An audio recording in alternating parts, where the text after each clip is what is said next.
नमस्कार। एकता शान्ति र संस्कारको सम्भाग Kalika SD television र मध्य नेपालकै सर्वोत्कृष्ट रेडियो कालिका FM 95.2 को विशेष कार्यक्रम बीज टकमा स्वागत छ। म विप्लव काफ्ले।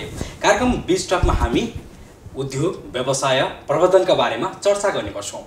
आजको अङ्कमा आज हामी होटल क्षेत्र, फस्टाउँदो होटल क्षेत्र र यसको व्यवस्थापनका लागि भए गरेका कामहरू र हस्पिटालिटीको क्षेत्रमा के कस्ता आयामहरू छन् यिनै विषयमा कुराकानी गर्नको लागि आज हामीसँग हुनुहुन्छ केयर हस्पिटालिटी म्यानेजमेन्ट काठमाडौँका CEO सञ्जीव उपाध्याय। यहाँलाई कार्यक्रममा स्वागत छ। नमस्कार, धन्यवाद। यहाँहरू होटल व्यवस्थापन र आतिथ्यता सत्कारको बारेमा सिकाउँदै हिँडिरहनु भएको छ। यो अभ्यास कहिलेदेखि सुरु भयो? यसको जर्नी सुरु भएको चाहिँ 5 इयर्स भयो। हामीले नेपालमा सुरुवात गरेको। त्योभन्दा पहिले चाहिँ हामीले 2 वर्ष पहिले चाहिँ टेक्नोलोजी कम्पनीबाट स्टार्ट गरेका थियौँ। म फेरि पेसाले IT इन्जिनियर पनि भएर IT कम्पनी सुरुवात गरेको थियौँ। त्यसपछि 2015बाट हामीले चाहिँ हस्पिटालिटी म्यानेजमेन्ट सुरु गऱ्यौँ।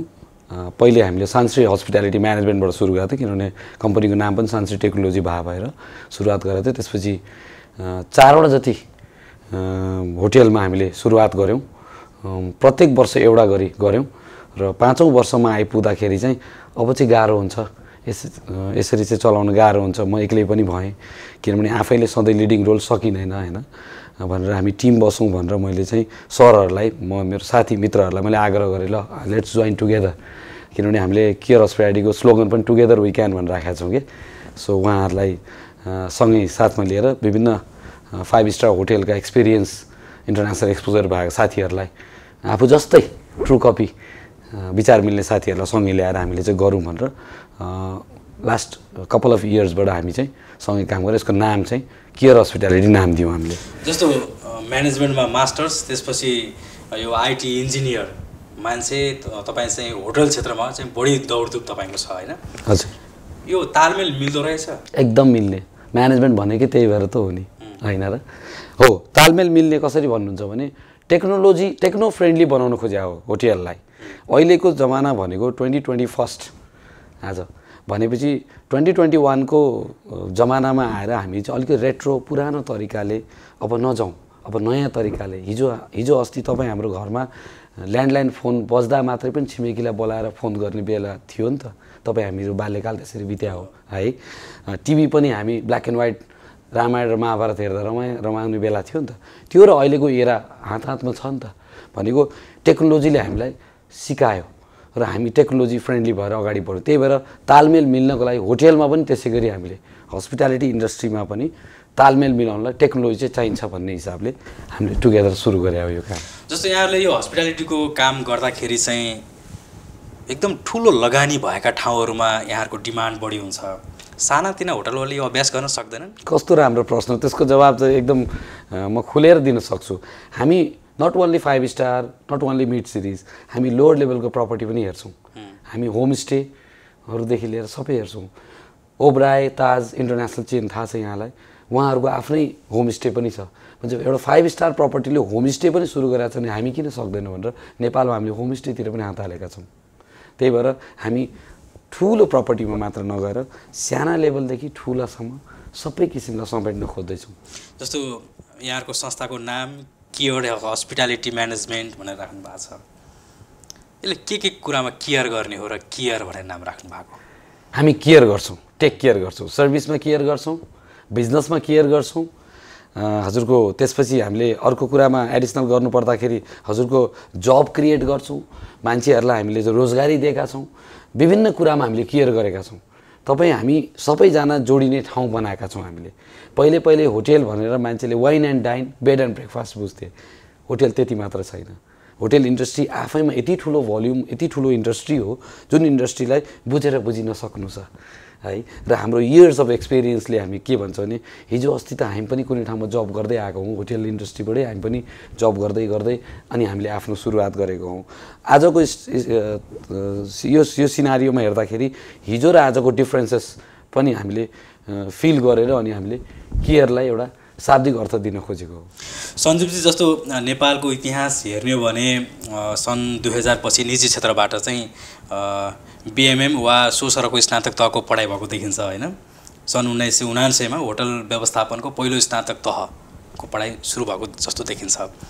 पछिल्लो समय यो होटल म्यानेजमेन्ट सम्बन्धी पढ्ने विद्यार्थीहरूको चाप पनि बढ्दो छ, तर बिचैमा पढाइ छाडेर विदेशिने क्रम पनि उस्तै छ। हस्पिटालिटी क्षेत्रमा चाहिँ सम्भावना छ, यो क्षेत्र फराकिलो छ भनेर यसमा डाइभर्ट गर्न सकिने कतिको सम्भावना देख्नुहुन्छ यहाँले? मैले त्यसलाई कसरी हजुरलाई भन्छु भने 2000 भन्दा बढी मान्छेहरू अहिले हाम्रो अन्डरमा काम गर्दैछन् अल ओभर नेपाल। तपाईँहरूले रोजगारी दिनुभएको छ? हजुर, प्लस 2000 प्लस। किनभने अब मैले यति भन्दाखेरि यहाँले के बुझ्नु पर्यो भने हामीसँग क्लाइन्टेल धेरै छ। रोजगारीको लागि दुबई कतार मलेसिया मात्र होइन, रोजगारी हामीले आफै सृजना गरेका छौँ। इन्टरनेसनल एक्सपोजरको लागि हामी ट्रेनिङमा जाने हो, हामी पठाउँछौँ ट्रेनिङमा बाहिर है। ट्रेनिङमा जाने, फर्केर आउने, आफ्नै मुलुकमा केही गर्ने है। त्यो हिसाबले रोजगारीको हामीले वातावरण सृजना गर्छौँ। हो, यहाँको प्रश्न एकदमै राम्रो थियो। बिएचएम गरेको बिचमा छोडेर जाने भन्ने कुरा आयो। एचएम डिग्रीहरू, भोकेसनल डिग्रीहरू धेरै इन्स्टिट्युटहरू छन् अहिले। उनीहरूले के गर्छन् भने उहाँहरूले पनि राम्रै गर्नुभयो होला जस्तो लाग्छ। ट्रेनिङ गराउने, विदेश पठाउने, इन्टर्न गराउने, सेट गराउने, त्यो चिजहरू गराउँछ। तर हामी चाहिँ त्यसरी गर्दैन। हामी चाहिँ ट्रेनिङमा पठाउँछौँ, हामी काम गरिसकेपछि भनेपछि छोडेर जाने भन्दा पनि अब चाप बढेको छ, यहीँ बसेर गरौँ भन्ने खालको। मैले काठमाडौँलाई मात्र फोकस गरिनँ, चितवन त नेपालको मुम्बई हो नि सर, 75-76 जिल्लाकै मान्छे छन् त यहाँ, त्यही भएर त हामीले यहाँ स्टार्ट गरेका छौँ। भनेपछि यस्ता धेरै ठाउँहरूमा हामी अलरेडी पुगिसकेका छौँ। पूर्वमा झापादेखि लिएर पश्चिममा धनगढीसम्म हामीले विस्तार गरेका छौँ। यो कोभिडको कारणले गर्दा यहाँहरूको यो व्यवसायमा पनि केही असर त पारेको छ होला नि? अहिले कतिको तङ्ग्रिने अवस्थामा हुनुहुन्छ यहाँहरू? पक्कै पनि गाह्रो भयो। त्यो अवस्थामा कोभिडको बेलामा चाहिँ हामीलाई सुरुवात हुँदाखेरि चाहिँ अब के गर्ने भन्ने हिसाबले हामी पनि सोच्न बाध्य भएका थियौँ। हामी साथी नै बसेर अफिसियली कन्फरेन्स गरेर होइन हामी चाहिँ कसरी गर्ने, स्टार्ट गर्ने भनेर वर्क फ्रम होमबाटै हामीले स्टार्ट गरेका थियौँ। त्यतिखेर हामीसँग एक्जिस्टिङ भइरहेको क्लाइन्टहरूलाई पनि कसरी म्यानेज गर्ने त, चलाइरहेको होटेललाई भन्दाखेरि पनि हामीले स्टाफहरूलाई पनि हामीले चाहिँ अब विदाउट पे राखेर हुन्छ कि लिभ विदाउट पे दिएर हुन्छ कि उ गरेर हुन्छ कि भनेर त्यो पनि म्यानेज गऱ्यौँ। प्लस नयाँ भेन्चरहरू साइन गरिसकेको, कन्ट्र्याक्ट साइन गरिसकेकोमा पनि अब नेक्स्ट लेभलमा हामी अगाडि जानुपर्छ भन्नेलाई पनि हामीले कसरी समायोजन गर्दै मिलाउँदै लाने भन्नेमा अलिकति हामीलाई गाह्रो चाहिँ भएको निश्चय पनि। तर त्यसको एउटा पोजिटिभिटी पनि छ। हरेक नेगेटिभिटीको भित्र पोजिटिभिटी लुकेको हुन्छ। पोजिटिभिटी के भने एउटा अपर्च्युनिटी पनि हो। किन तग्रिने अवस्था जुन जोड्नु भयो यहाँले, हो वास्तवमा जति गाह्रो भएको थियो रिल्याक्सेसन त्यसपछि आउँछ नि त, कालो पछि त सेतो आउँछ त भनेर रात पछिको दिन आयो नि त भनेर अब चाहिँ हामी भ्याक्सिन आयो भनेर हामी वाउ गरेर खुसी हुने बेला छैन। अहिले पनि हामी सतर्कता अपनाउनै पर्छ। तपाईँ हामी पनि डिस्टेन्स मेन्टेन गर्नै पर्छ। त्यो हामी गर्दा गर्दै हस्पिटालिटीमा पनि हामीले त्यसलाई चाहिँ त्यो किसिमको फ्रेन्डली इन्भाइरोमेन्ट बनाएर हामी चाहिँ सर्भिसतिर लाग्छौँ र बिजनेसलाई कुनै पनि किसिमले अप्ठ्यारो हुने गरी गर्दैनौँ। र नेपाल सरकारलाई पनि हामीले इक्वली त्यही तरिकाले हामीले चाहिँ ट्याक्स पे गर्ने अनि हामीले चाहिँ हाम्रो सबै कुरा चाहिँ म्यानेज तरिकाले अगाडि बढ्छौँ। त्यसले गर्दाखेरि not only business, not only investors, not only as an employee services मात्र होइन कि गभर्मेन्टलाई पनि हामीले त्यतिकै सपोर्ट गरेका छौँ। टुरिज्म इन्डस्ट्रीलाई नै बुम गर्नलाई हामीले मद्दत गर्छौँ। सञ्जीवजी, जस्तो यहाँहरूले होटल रिसोर्टहरूमा सजावट, त्यसको सिलाइ बुनाइ, त्यो यहाँहरूको त्यो कियरको सिलाइ बुनाइ, यो म थोरै साङ्केतिक रूपमा भनिरहेको छु, यहाँ गर्नलाई एकचोटि त आउनुहुन्छ बोलाएपछि, त्यसपछि यहाँहरूको दायित्व सकिन्छ कि फेरि पनि त्यो आउँछ? के हुन्छ त्यो प्याकेजको कुराहरू, हस्पिटालिटीको प्याकेजको कुराहरू के हुन्छ? यही हो कुरो। नेपालमा हस्पिटालिटी अझ पनि बुझिन नसकेको अवस्था। यो प्रश्नले मलाई के भन्न बाध्य गरायो भने यो प्रश्न आफैमा अधुरो प्रश्न रह्यो सर, होइन? हजुरले साङ्केतिक गरेको राम्रो पनि हो, मैले क्लियर गर्छु यहाँलाई। हामी एकचोटि आएर एउटा इभेन्ट गरेर, हामी इभेन्ट म्यानेजमेन्ट कम्पनी होइन, हामी हस्पिटालिटी म्यानेजमेन्ट कम्पनी हो।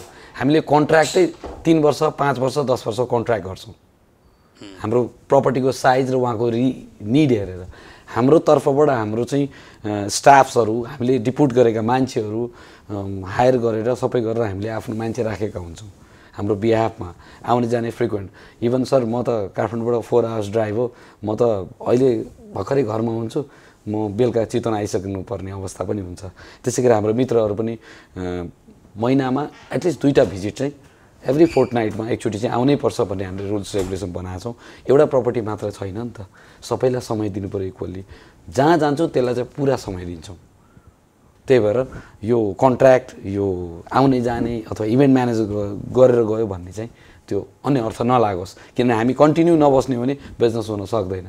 हिजो पनि त होटेल चलेकै थियो त होइन, सौरा छ, यहाँ मेघौली छ, सबै एरिया त चलेकै हो नि।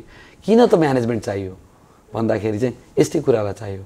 जस्तो होटल क्षेत्रमा हेर्ने भने अधिकांशमा दक्ष जनशक्तिको अभावहरू देखिन्छ होइन, त्यसको लागि पनि यहाँहरूले म्यानेजमेन्ट गरिरहनु भएको छ। हजुर, हामीले दक्ष जनशक्तिमा के गर्छौँ भने नन स्किल्डलाई पनि स्किल्ड बनाएर हामीले काम गरिरहेका छौँ। नन होटेलियरलाई होटेलियर बनाएका छौँ। यो हातले धेरै काम गरेका छ होइन। हामीले के गरेका छौँ भने हिजोको डेटमा जसरी हस्पिटालिटी म्यानेजमेन्ट भनौँ न हस्पिटालिटी इन्डस्ट्रीमा कसरी सुरुवात गर्ने, होटेल भने के हो भन्ने नजान्नेहरूलाई पनि हामीले चाहिँ बिस्तारै बिस्तारै ट्रेन गर्दै गर्दै ल्याएर एउटा सर्टिफिकेसन लेभल गराएर उहाँहरूलाई सेट गरिदिएर उहाँहरूको फ्युचर बनाइदिएर अनि हामीले चाहिँ अरूतिर हामी अरूलाई बनाउनुतिर लागिरहेछौँ। भनेपछि यो पुरै क्राइटेरिया पुरा गर्नलाई पनि त एउटा समय लाग्छ। समय आफैमा मूल्यवान छ, त्यो समयको पनि पैसा लाग्छ। तर हामीले प्रोसेसमा गरेको चिजहरू, हामीले म्यान पावर इन्डस्ट्रीमा डेभलप गरिदिएका चिजहरू without a single Penny free of cost हामीले सबै कुरो हाम्रो स्टाफहरू टिम मेम्बरहरूलाई हामी गर्छौँ। यहाँहरूले कुनै होटल कुनै रिसोर्टको लागि 2 वर्ष या 3 वर्षको चाहिँ कार्य सम्झौतामा काम गर्नु पर्यो भने, हस्पिटालिटी म्यानेजमेन्टको लागि काम गर्नु पर्यो भने न्यूनतम कतिसम्म चाहिँ यहाँहरूले काम गर्न तयार हुनुहुन्छ? के छ फिनान्सियल त्यो सीमा पनि त होला नि? हजुर, सीमा भनेको यस्तो हुन्छ, प्रपर्टीको साइज हेरेर हुन्छ सर। मैले यति नै भन्नु पर्दाखेरि पनि प्रपर्टीको एउटा साइज हुन्छ, कुनै पनि होटेलको एउटा साइज हुन्छ। जस्तो 20 रुमको प्रपर्टी छ भने उसलाई कति समय लाग्छ, हामीले प्रि ओपनिङ फेजदेखि लाँदाखेरि अपरेसन्समा आउने बेलासम्म। त्यसपछि 50 रुमको प्रपर्टी छ, अलिकति मिड सिरिजमा गयो, मिड सिरिजमा खेल्नुपर्छ भन्छु म चाहिँ, किनभने नाइदर बिग नोर लोवर भनौँ न। त्यो केसमा पनि हामीले त्यो हिसाबको हेर्छौँ। त्यसमा फेरि हामीले आउटलेट हेर्छौँ, कति रेभेन्यू आउँछ हेर्छौँ। रेभेन्यूको पनि फेरि हिसाब हुन्छ, म्यानेजमेन्ट फी मात्र आउँदैन हाम्रो फिनान्सियल कुरामा। त्यसपछि ओनर पनि हामीलाई चाहिँ फर्स्ट इयर भनेको हनीमुन पिरियड हो नि सर, जहिले पनि तपाईँ हाम्रो खर्च बढी नै हुन्छ, खर्च हुन्छ नि त। हनीमुन पिरियड हो र ह्याप्पी रहन्छ। त्यसपछि सेकेन्ड इयरदेखि अनि तनाव हुन थाल्छ कि बिजनेस आउने सेकेन्ड इयरदेखि हो, फर्स्ट इयर होइन।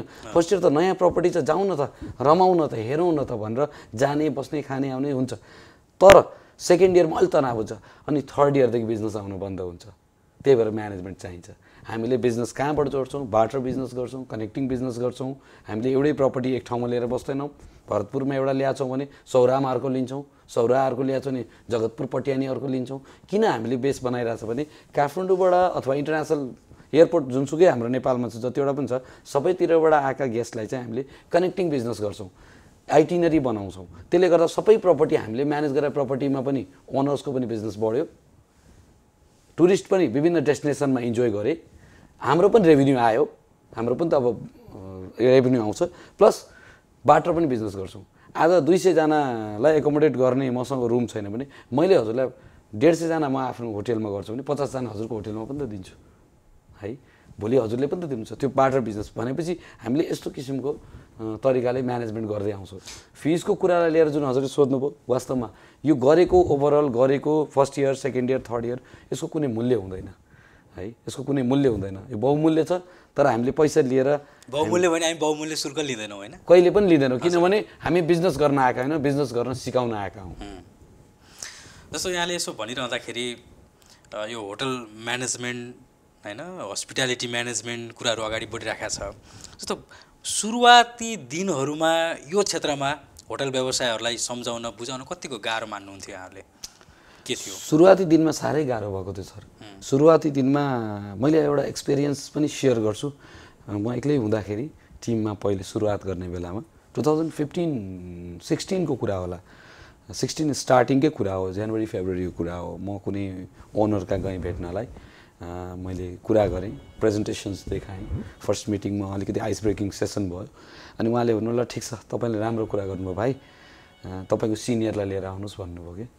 कपाल त मेरो सेतो भइसकेको छैन है, तैपनि सिनियर चाहिने नै रहेछ कि भने जस्तो फिल पनि हुँदो रहेछ। तर फेरि अर्को मनले के गर्यो भने 50-60 वर्ष प्लसका क्लाइन्टहरूले चाहिँ हामीलाई अन्डर एस्टिमेट पो गर्नुभएको हो कि जस्तो पनि लाग्यो सुरुवातका दिनमा। तर पछि त्यो मान्छे नै सिनियर रहेछ भन्ने थाहा पाउनु भएपछि उहाँले कल गरेर बोलाएर अनि बिजनेसको कन्ट्र्याक्ट साइन गर्नुभयो। त्यतिखेर भन्नुभयो मैले यहाँहरूलाई बुझ्न सकेको रहेनछु भन्नुभयो। सुरुवातमा गाह्रो भयो, आइस ब्रेकिङ गर्नलाई नै गाह्रो हुन्छ। त्यसपछि जब हामीले गर्दै, किनभने अहिलेको जमाना भनेको यङ एन्टरप्रेनरसिप हो, हामी बिजनेसम्यान होइन, म आफूलाई एन्टरप्रेनर भन्छु। सो एन्टरप्रेनरसिपमा पहिलो कुरा के हुन्छ भने हामी we will not make money, we will like हामीले चाहिँ सिकाउँछौँ, will train the persons to make money. त्यो हिसाबले हामी अगाडि बढ्छौँ। होटल रिसोर्टहरू यिनीहरूलाई चाहिँ आइटी र डिजिटलाइजको अभ्यास कसरी गरिरहनु भएको छ? अब अहिले भन्नुपर्दाखेरि अहिले चितवन गार्डन रिसोर्टमा जुन हामीले गरिरहेका छौँ त्यहाँ नै हामीले चाहिँ टेक्निकल्ली हामी कसरी गरेर चाहिँ हामीले पिएमएस प्रपर्टी म्यानेजमेन्ट सिस्टम हाम्रो आफ्नो सफ्टवेयर राखेका छौँ, जसबाट हामीले बिलिङ गरेर आइआरडीमा जाने रियल टाइम सिनारियोमा गरिरहेछौँ विथ सर्भिस चार्ज, भ्याट सबै कुरो ट्याक्सेस राखेर। अनि त्यसमा पनि अलिकति हामीले रोबोटलाई पनि जोड्छौँ। मेरो अर्को पनि कम्पनी छ रोबोनट्स भनेर, त्यो रोबोनट कम्पनीबाट हाम्रो नेपालमै बनाएको रोबोटबाट पनि हामी serve, no China no international, हामीले नेपालमै बनाएको रोबोटबाट हामी सर्भ गर्ने सिस्टम कम्तीमा पनि 5 जना म्यान पावर कटौती गरेर पनि हामीले गर्न सक्छौँ, किनभने कस्टको पनि कुरा आउँछ। त्यो पनि हामीले टेक्निकल। अर्को कुरा हामीले चाहिँ बेला बेलामा हामीले चाहिँ अब सोसियल मिडियाहरूबाट पनि बुस्ट गर्ने, त्यसपछि हामीले चाहिँ ट्यारिफ प्लान ऱ्याक रेटहरू दिएर अनलाइनबाट होस् डिजिटलाइज तरिकाले पनि दिने, र अरूभन्दा पनि च्यानल म्यानेजर जस्तो ओटिएजहरू कनेक्ट गर्ने, ट्रिप एडभाइजर अरू च्यानलहरूलाई पनि कनेक्सन गर्ने, अनि इन्टरनेटबाट चाहिँ इन्टरनेट रिजर्भेसन सिस्टम आइआरएसबाट पनि कनेक्सन गर्ने, किनभने हजुरले बुकिङ गर्नलाई त्यहाँ आउनु परेन, अनलाइनबाटै हुने सिस्टमहरूलाई हामीले बढी प्राथमिकता दिएका छौँ, त्यही गर्दै आएका छौँ अहिलेसम्म। जस्तो बिएचएममा चाहिँ पढाइ हुने विषयहरूमा चाहिँ होइन थुप्रै विषयहरू छन् होइन, housekeeping, front office operation, food science होइन, न्युट्रिसन, फुड क्रिएटिङ होइन, यी सबै विषयहरू छन्। यो चाहिँ स्वच्छ सफा मिठो होइन, शरीरलाई चाहिँ धेरै असर नगर्ने खालको खानाका परिकारहरू बनाउने र त्यो डेलिभर गर्ने होइन, यसको लागि पनि त यहाँहरूको केही हेल्प रहन्छ? डेफिनेटली हामीले त 3-4 वटा कुरामा विशेष मूलत ध्यान केमा दिन्छौँ भने फुड प्रेजेन्टेसन्स, फुड कार्भिङ, प्रडक्सन्स भन्दा पनि पहिले हाइजिन हेर्नु पर्यो है। हाइजिन दुईवटा तरिकाले हेरिन्छ सर, एउटा बाहिरी आवरण हाइजिन हेरिन्छ, एउटा भित्री हाइजिन हुन्छ। हामी भित्री हाइजिनबाट काम सुरु गर्छौँ, किनभने फुड प्रडक्सन गर्ने बेलामा हाम्रो सेफर हुनुहुन्छ, एक्सपिरियन्स सेफहरू, उहाँहरूले के गर्नु छ भने फुड प्रेजेन्ट गर्दाखेरि बनाउन बेलादेखि कसरी आफूलाई सेल्फ सेनिटाइज भएर, यो कोभिडलाई मात्र जोडिनँ मैले, सुरुदेखि नै प्र्याक्टिस सदाबार सधैँभरि मेन्टेन गरेर उहाँहरूले प्रिपेयर गर्नुहुन्छ, प्रिपेयर गरिसकेको ठाउँलाई पनि प्रिपेयर गर्नुहुन्छ, र त्यो सबै कुरो प्रिपेयर भइसकेपछि बल्ल हामी कार्भिङ गरेर प्रेजेन्टेसन्स गर्छौँ। फुड आफैमा प्रेजेन्टेसन आफैमा आर्ट हो नि सर, हजुरको how you deliver, how you service, त्यो आफैमा आर्ट हो। हेर्दाखेरि खाउँ लाग्ने, रहर लाग्ने तरिकाले, तर हाइजिन पनि विचार गर्छ र स्वास्थ्यको हिसाबले चिल्लो पिरो अमिलो वाट एभर चिज हुन्छ यो चिजलाई पनि हामीले मेन्टेन गर्छौँ। हामीले चाहिँ नो एडेड एक्स्ट्रा सुगर भने जस्तो नो एडेड एक्स्ट्रा सल्ट, हामीले त्यही भएर चाहिँ हाम्रो प्रेजेन्टेसन्समै त्यो कुराहरू चाहिँ पहिले नै हामीले गेस्टको चाहना, रुचि र स्वादलाई विचार गरेर हामीले प्रेजेन्ट गर्छौँ। जस्तो यहाँले भन्नुभएको थियो अहिलेकै हाम्रो कुराकानीको सिलसिलामा हामी होमस्टेमा पनि हस्पिटालिटीको क्षेत्रमा काम गरिरहेका छौँ भन्नुभएको छ। मौलिकता कायम गर्दै त्यो हस्पिटालिटी म्यानेजमेन्ट गर्न कतिको गाह्रो हुँदो रहेछ? साह्रै गाह्रो छ, 98% गाह्रो छ, 2% मात्र सजिलो छ। तर हामी 2 लाई 98 मा कन्भर्ट गर्ने कोसिस गरिरहेका छौँ। हो, होमस्टेमा र अरू मिड सिरिज अथवा अरू लेभलको प्रपर्टी होटेलहरूमा चाहिँ अलिक फरक के हुन्छ भने होमस्टेमा चाहिँ एम्बियन्स चाहिँ होमस्टेकै दिनुपर्छ है। फेरि एम्बियन्स माटोकै चुलो हुनु पर्यो है, त्यो उसमै मकै पनि त्यो उसमै बनाउनु भुट्नु पर्यो, मौलिकता त्यो देखाउनु पर्यो। तर लग्जरी सुट हुनु पर्यो, सुत्ने ठाउँ राम्रो हुनु पर्यो, खाना राम्रो हुनु पर्यो, अघि मैले जोडेँ नि जुन कुरा प्रेजेन्टेसन्स चाहिँ राम्रो हुनु पर्यो। त्यो भइसकेपछि हामीले एम्बियन्स र एम्युनिटिजमा खेलेर गर्ने। 8,000 रुपियाँ, 10,000 रुपियाँ, 15,000 रुपियाँ तिरेर 1 नाइट स्टे गर्ने तपाईँ हामीले जुन गर्छौँ फ्यामिली लान्छौँ साथी लाएर गर्छौँ भने आज हामी 1500 2000मा पनि गरिहेरौँ न भन्ने खालकालाई बढी फोकस गर्छौँ। प्लस त्यस्ता एरियामा पनि हामीले चाहिँ जब क्रिएट गर्छौँ, उहाँहरूलाई बिजनेस गर्न सिकाउँछौँ, नाङ्लो पसलदेखि लिएर माथिसम्म। सरले के बुझ्नु पऱ्यो भने बाहिरको स्टलदेखि लिएर होइन के अरे 5 स्टार लेभलसम्मको सर्भिस हामी 5 स्टार लेभलमा पनि माटोको कपमा भाँडोमा चिया खुवाएर देखाउँ, मटका चिया, यस मटका चिया भन्छ नि, त्यो खुवाएर देखाउँ न भने त्यो किसिमको एक्सपिरियन्स हामीले दिन्छौँ। केयर हस्पिटालिटी म्यानेजमेन्ट काठमाडौँको यहाँ चाहिँ सिइओ हुनुहुन्छ, चितवन आएको सिलसिलामा कुराकानी गर्ने अवसर पाएका छौँ। हामी कार्यक्रमको अन्तिममा पनि छौँ। तपाईँहरूको अब फ्युचर प्रोजेक्टहरू कहाँ कहाँ छन् त्यो भन्न मिल्छ भने, र विगत हामीले गरेको राम्रा उदाहरणहरू केही छन् भने अन्तिममा? धेरै नै उदाहरण छन् सर। टचवुड हामीले अहिलेसम्म गरेकोमा हामीले राम्रै फिडब्याक पाएका छौँ। हामीले 2 वर्ष मात्र कन्ट्र्याक्ट गरौँ भन्दाखेरि केही साथीहरूले, केही ओनर्सहरूले, इन्भेस्टरहरूले होइन तपाईँहरू 10 वर्ष बस्नुहोस्, होइन तपाईँहरू जीवनभर बस्नुहोस् भन्ने फिडब्याक पनि पाएका छौँ। सुरुवातीको दिनहरूमा जसरी गर्दै स्ट्रगल गर्दै आजसम्म आयौँ र अझ पनि गर्न बाँकी छ। दिस इज नट एनफ, हामीलाई पनि पुगेको छैन। त्यही भएर चाहिँ हामी आउने भनेको क्लाइन्टेलमा चाहिँ हामीसँग अहिले चितवनमै 2021 को एन्डसम्ममा हामी 4वटा एडिसनल प्रपर्टीमा हामी आउँदैछौँ है। र अब त्यसपछि नेपालमा मैले अघि भने झापादेखि लिएर धनगढीसम्मको एरियामा हामी धेरै ठाउँ प्रेजेन्ट छौँ। हामीले अघि पनि मैले जोडेँ, होटेल मात्र होइन, homestays, resort, business hotel, boutique hotel, यो सबै किसिमको होटेल क्याटेगोरीमा हामी खेलिरहेछौँ। र त्यहाँ हामी यहाँहरूलाई छिट्टै नै आगामी दिनहरूमा हामी यहाँहरूलाई सुविधा सेवाको लागि हामी उपलब्ध छौँ भनेर जानकारी गराउँछौँ। हस्, समय र विचार र जानकारीको लागि हामी एकदमै आभारी छौँ। नमस्कार। कार्यक्रम 20 टकमा आज हामीले केयर हस्पिटालिटी म्यानेजमेन्ट काठमाडौँका सिइओ सञ्जीव उपाध्यायसँग रहेर कुराकानी गऱ्यौँ। कार्यक्रम 20 टकबाट विप्लव काफले बिदा हुन्छु। नमस्कार।